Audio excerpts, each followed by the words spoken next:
old lady with a honk if you love Jesus sticker on the bumper of her car. Welcome back to Doug Pagitt Radio. A little segment at the end of the first hour called Cripes and Come On. And you got to be kidding me. This is where we cry out because there's things in this world that just get you so crazy in your head that you have to say something. You got to. And I don't mean to be vulgar, but sometimes you have to say, come on, Cripes, yes. and you got to be kidding me. And I know that really pushes some people's sensibilities. They say, why do you have to be so crass about everything? Well, because sometimes you just have to cry out and you say this isn't right, and somewhere from deep in that evolutionary place in your brain, you have to roar to the world. Yes. Something is supposed to be different. So we come up with one of these to remind ourselves that it's okay to scream that out, that it's okay to live in the moment. It's okay to join with others and say the world is not right, but not just to complain, but to inspire. Yes. To inspire us to be someone who makes the world more than a place of frustration. And at the end of the second hour, we tell stories of those who are doing things that are good and right, because there actually are more of those than there are things that can make someone say, Cripes, and come on, you've got to be kidding me. Yes. Okay, so we have been saying around this station since really the first episode. You could go back and you could listen to it. It's in the archives. I'm sure it's already, over there at the Smithsonian. It's in the archives, and you can listen to it where we say, Doug Pagitt Radio, broadcasting live out of the Twin Cities and around the world on the internet, and maybe even in the space station. Have we not been saying that? Yes, we have. John, since day one, we've acknowledged that there are people living in outer orbit or inner orbit or middle orbit or however the cosmologists place that, that there are people living in those places. In a space station, sometimes 7, sometimes 9, I think sometimes up to 13 people living in what we would call outer space. And we knew before they made this public that those people had access to the internet. And we knew that they could log on right now to DougPagittRadio.com and be watching this show. And we've been shouting out, sometimes calling them by name. Have we ever once heard back from them? No. No. Have we ever been invited to do a video chat face-to-face with the members of the space station community? No. Have we ever had newspaper reporters gather around us to capture the moment of conversation between Doug Pagitt Radio, broadcasting out of the little cabin in the woods, to the space station? Nope. No. But who does get that? Who? Who gets all that? Who? Pope Benedict. Really? Pope Benedict on Saturday spoke with the astronauts aboard the International Space Station, and there's a picture of him sitting in his chair, holding his hand up and looking at a large flat-screen television, and he has a microphone, and there they are, and they're having a little chat. A religious figure wants to talk to someone in the space station, and he just gets to. Now, I know it's the Pope. I'm not dog-talking the Pope.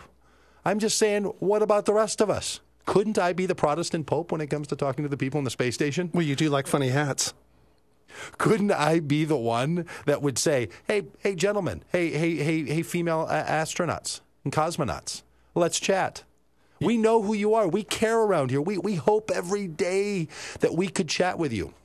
And who do you step out on us with? Yeah. What, he just picks up a phone and they pick... I don't even know how you get that set up. I don't know either. I'm like, I don't have a guy. I don't know people. No. We've been asking all of you to be our people. This is a people's movement, not a Pope movement. When we call them, it goes straight to voicemail. Sorry, I'm out of the earth for a while.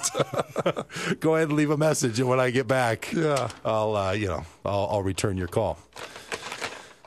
So kind of, look, I think it's great that he got to have a chat, and they got to talk about, peace on Earth, and the people in the space station are like, hey, you know what? We look down at the Earth, we don't see any lines between countries. Mm-hmm. And I thought the Pope had a pretty good line where he said, it must be obvious to you how we all live together on one Earth, and how absurd it is that we fight and kill one another.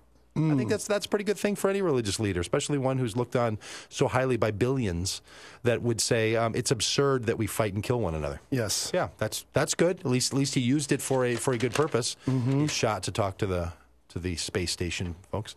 So I just felt a little bit of Cripes. What does it take? And some of you feel that way too. You've been doing your thing. You've been running the course that you set out on, and then somebody else slides in and gets to do the very thing that you've been hoping to do, and it just makes you want to shake your fist. Yeah. So you know what? If they call, what? I might send them to voicemail. There you go. Yeah. Leave me a message. I'll see if we could squeeze you in. Cripes. The come on. Here's the come on. I had to pack up some stuff, and I thought, you know what, the best thing I should do? I should pack it up in one of those big yard bags, one of those big black plasticky bags. You know, you can buy like the 45-gallon ones with the pull strings. So I go out in my garage, and I go to reach to the place in my garage where I'm going to grab one of those big black garbage bags because we need them. Yeah. And you know what's laying there instead? What? Those paper garbage bags that I had to buy last fall. Because in the city I live in, we no longer can put our yard clippings inside of those plastic bags. You have to put them in the big ones that look like huge grocery bags and fall apart. Yep. Yeah. So I was saying, come on. I mean, look, I want to save the earth like the rest of them, but I need those big black plastic bags. Yeah. And I don't even buy them now because I couldn't use it. So there I was stuck. I was totally stuck because one good idea all of a sudden showed up in another way and became a totally terrible idea. Sometimes that happens to all of us. And when that happens, when you're like, I thought that, like the time where you said, you know what I'm going to do? I'm going to put this in a very secret place so no one will find it. Yeah. And then you couldn't find it. Right, you forget. Yeah, I did that with my motorcycle key. Right, because you're like, I put it in a place where no one will stumble on it, including me. Well, what good idea turns into not such a good idea gets the come on, and we all know those. Okay, here's the you got to be kidding me. I was in Indiana this week, and I was presenting to 50 people at a social media. I'm together with these people all day long, right? I'm doing a boot camp. I'm training. I'm helping people learn and lead, right? And there I am. I'm sitting on this stool at a church that we're renting, and they have a very cool sort of George Jetson-like acrylic stool. Oh, like see-through. See-through, yeah. Like, I felt like I was sitting on the Wonder Woman plane. Like you can't actually see me now, right? So I'm sitting on this little stool, and I'm talking to these people. And, you know, when you're in a presentation like that, you're trying to build some rapport. Right. They don't know you. You're a stranger. You're trying to get something together. You're trying to have a great little conversation with these folks, and you're trying to show yourself as a professional and an expert. And I lean back on the back of the stool. Yeah. And it snaps the back of the stool off. Oh, my word. And I start to slip and flip literally head first off the back of the stool, and my feet go up in the air, cuts my back, and there I am laying on the ground. Oh, my gosh. Laying on the ground. Awesome. I mean, you have got to be kidding me. Was that at the very beginning? I mean, we weren't halfway through it. I was still building rapport. Sure. And I really thought I was going to pull the Carrie Strug and hold this thing, you know, like when she had to do the flip and land on the broken ankle. Yeah. I was holding onto that stool, so it became a very, like, almost slow motion kind of affair. Right. And then you get two responses, right? You get the initial laugh of people that are like, that's hilarious. The presenter just flipped off the back of a broken stool, and his feet are sticking up in the air and his head's on the ground. And then, of course, the thoughtful, caring people who get up and run to the front to see if I'm okay. To lend which really makes it all that much worse. Yeah, right. It's the feeling like you need to be cared for by all these more people. Humiliating. Totally humiliating. Are you okay? And then people are all panicky. So, and that's something that just makes you say, like, oh, you got to be kidding me. How do you? I mean, could you not save your total physical humiliation for another time? Yeah. So there are some things in our world that make you say cripes, like when you've been doing what you wanted and somebody else just slides in and takes it from you. And the things that make you say, come on, like you wanted to solve a problem and you created another one.